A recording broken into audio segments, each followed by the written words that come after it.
Yeah, this is Dr. Kumar from Department of Management, Kristu Jayanti College, Autonomous, Bangalore.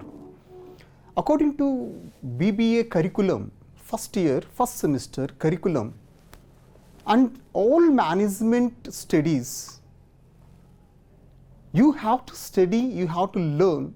And the next topic, we are going to learn the types of businesses. What are the different types? Business activities may be broadly divided into two categories. They are industry and commerce.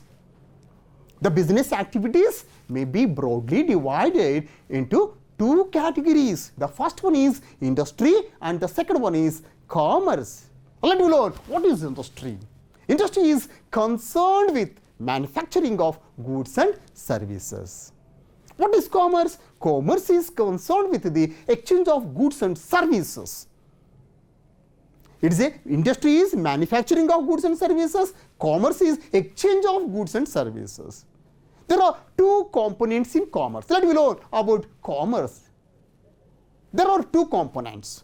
They are, first one, trade, and second one is aids to trade. What is trade? The process of purchase and sale of goods and services is called trade. And what is aids to trade? The activities which facilitate commerce are aids to trade. They are transportation, insurance, banking, warehousing, packaging, arising, etc. This will be helpful for the commerce. That's why we can call it as aids to trade. Then let me learn about trade. What is trade? Trade is an integral part of commerce. All activities of commerce revolve around the trade. The activities of buying and selling of goods is trade. Trade may be broadly classified into two categories. The first one is internal trade and the second one is foreign trade. Actually, what is this internal trade? The internal trade, we can call it as a home trade. Or we can call it as it refers to actually internal trade, we can call it as inland trade or domestic trade. So the internal trade or home trade refers to sale and exchange of goods within the boundaries of a country. Both buying and sellers or buyers and sellers live in the same country. Payments are made in the national currency. This trade is also known as inland trade or domestic trade. On the basis of scale of operation, the home trade can be classified into two types. One is wholesalers and retailers. The wholesale trade, what is wholesale trade? This involves the purchase of goods on a large scale from the producer and sold in small quantities to the retailer. A person who is engaged in this type of trade is called as a wholesaler. And second one is a retailer. This involves the purchase of goods in large quantities from the wholesaler and sell them to the final and ultimate consumer. The person who is engaged in this type of trade is called retail trade. So he creates a link between wholesaler and consumer. The wholesaler creates a link between manufacturer and the retailer. And what is the second one is foreign trade. We can call it as an international trade. It's also known as external trade. The trade which takes place between two or more countries is called foreign or international trade. It means buyers involved in one country and the sellers is in another country.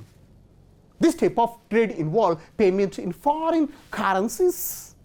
It may be further classified into three categories. The first one is export trade. Second one is import trade. And third one is interport trade. Actually, what is the export trade? When a country sells goods to another country is called export trade. Export trade involves home goods for foreign use. For example, take India. India sells poultry products to Gulf countries. and T to USA. That is export. And second one is import trade. When a country buys goods from another country, it is called import trade. It constitutes the procuring foreign goods for home use. India buys machinery from West Germany. It is imported trade. And the third one is interport trade. When goods are imported from one country and the same are exported to another country, such a trade is called interport trade. That means here what we are doing means we are importing goods from one country, and then we are not selling the goods to domestic country, but we are selling the goods, same will be exported to another country. We can call this type of trade as interport trade. For example, electronic goods imported from Japan and exported to Africa. So we are doing that. We can go as a interport trade. And then second one is commerce.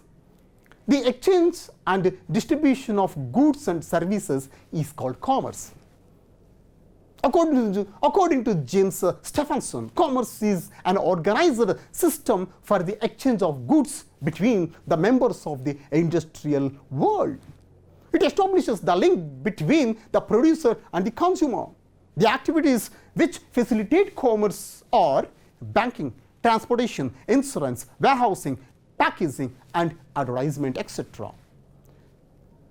According to James Stephenson says, commerce is the sum total of those processes which are engaged in the removal of several hindrances in the process of flow of goods and services from the producer to consumer. And the next topic we are going to learn, that is hindrances in the practice of exchange of goods and services. Hindrances. What is hindrances? Hindrances are nothing but obstacles. There are many kind of hindrances or obstacles standing in the way of trade or transfer of goods from the producer to the consumer. Commerce plays an important role in removing the hindrances in the process of exchange of goods and services. What are the different hindrances? What are the obstacles? The first obstacle, the first hindrance is nothing but hindrances of persons. Goods are generally produced in few places, while the consumers spread throughout the country. This is no direct relationship between the producer and the consumer. Trade acts as an arbiter between producer and the consumer. The chain of wholesalers, retailers, brokers, agents, etc. reduces the distance between the producers and consumers. Thus, the trade facilitates easy exchange of goods by removing the hindrances of persons. The second hindrances are nothing but hindrances of place. Goods produced in a place or distributed to various places in the country and also exported to another country.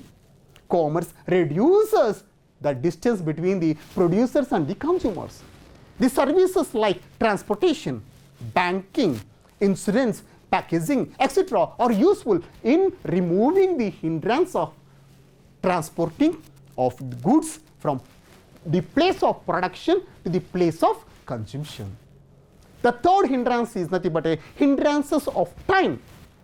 The production of some goods take place only in a few seasons in a large scale, but the consumption of these goods is spread throughout the year in a smaller quantities. During this time, gap between the production and the consumption, the product is to be stored in godowns and warehouses. And the fourth hindrance is hindrances of finance. Sometimes trade needs financial assistance. In such circumstances, banks and other financial institutions provide finance in the shape of overdraft, loans, and cash credit. Hence, banks plays an important role in overcoming the hindrances of finance. And the fifth hindrance is hindrances of knowledge. The consumers may not be aware of the availability of various goods in the market. The absence of information about goods is a greater hindrance in the way of consumer buying them. Advertisement helps in avoiding the hindrance of information about the availability, benefits, features, price ranges, etc. of the product in the market. And the fifth, sixth hindrance is nothing but hindrances of risk. There is a risk involved in transporting goods from one place to another. There may be a risk due to fire or theft. It acts as an obstacle in the development of trade. The insurance companies provide a coverage for all type of losses of goods. This is all about hindrances to trade. And next we'll go for industry. Actually, what is industry? Industry is the backbone of commerce and trade. The growth and development of trade and commerce depend upon the scope of industry. The activities related to the production of goods and services are known as industry.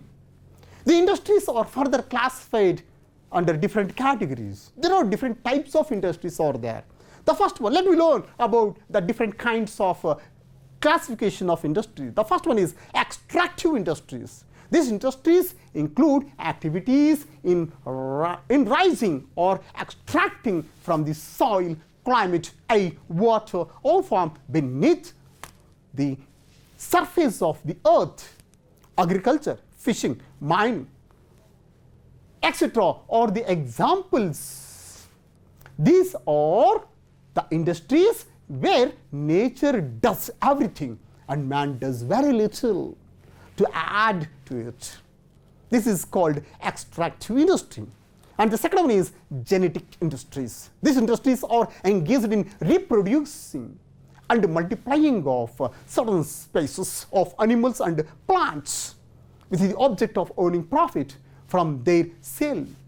Nature, climate, and environment plays an important role in this type of industries. But human skill is also important. Nurseries, cattle breeding, poultry farms are all comes under this genetic industries.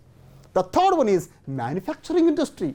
This industry is concerned with the working of raw materials or partly finished materials into furnished products or to produce the final products. In these industries, role of nature is very less and man takes the major part of the work.